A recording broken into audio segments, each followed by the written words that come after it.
નમસ્કાર વિદ્યાર્થી મિત્રો. તો કે ધોરણ 11 માં આપણે અગાઉ ખર્ચ કોને કહેવાય, આવક કોને કહેવાય, ખર્ચેલ રકમ કોને કહેવાય અને ઉપજ કોને કહેવાય એનો ખ્યાલ મેળવીને આયા.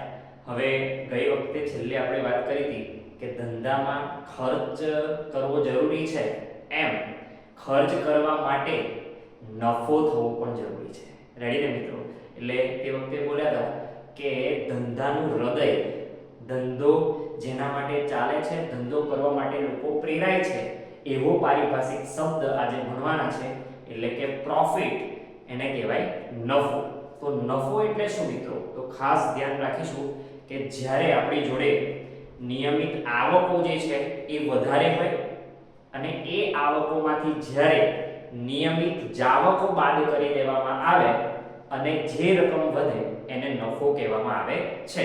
એના સિવાય મિત્રો ધંધાની રોજબરોજની આવકોના જાવકો પરના વધારાને પણ નફો કહેવામાં આવે છે.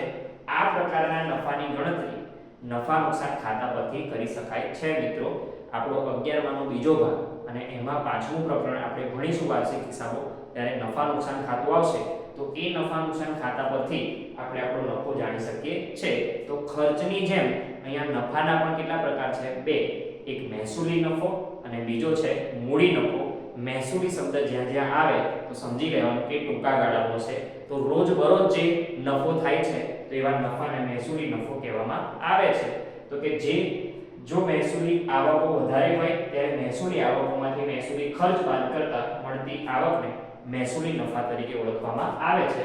અને મહેસૂલી નફો ધંધામાં વારંવાર અને નિયમિત રૂપે ઉદ્ભવતો હોય છે. ત્યારબાદ મૂડી નફો. તો કે મૂડી આવકો વધુ હોય ત્યારે તેમાંથી મૂડી ખર્ચ બાદ કરવાથી મળતી ચોખ્ખી રકમને પણ મૂડી નફો કહેવામાં આવે છે. મૂડી નફો એ વારંવાર કે નિયમિત રૂપે થતો હોતો નથી. જ્યારે મિલકતો ને તેની ચોપડી કિંમત કરતાં વધારે કિંમતે વેચી દેવામાં આવે, 20,000 રૂપિયાની મિલકત છે અને એને 80,000 રૂપિયામાં વેચી દીધી, તો 60,000 રૂપિયા જે વધના આવ્યા એને આપણે મૂડી નફા તરીકે ઓળખે છે. આવું વારંવાર થતું નથી. ત્યારબાદ નફો હોય તો ખબર જ છે કે નુકસાન પણ હોય. તો ધંધામાં નુકસાન એટલે શું? ખાસ ધ્યાન રાખીશું. તો નુકસાન એટલે ધંધામાં કોઈ પણ પ્રકારનો લાભ લીધા વિના, ખાસ ધંધામાં કોઈ પણ પ્રકારનો લાભ લીધા વિના વસ્તુ ગુમાવી પડે અથવા તો રકમ ગુમાવી પડતી હોય તો તેને નુકસાન કહેવામાં આવે છે.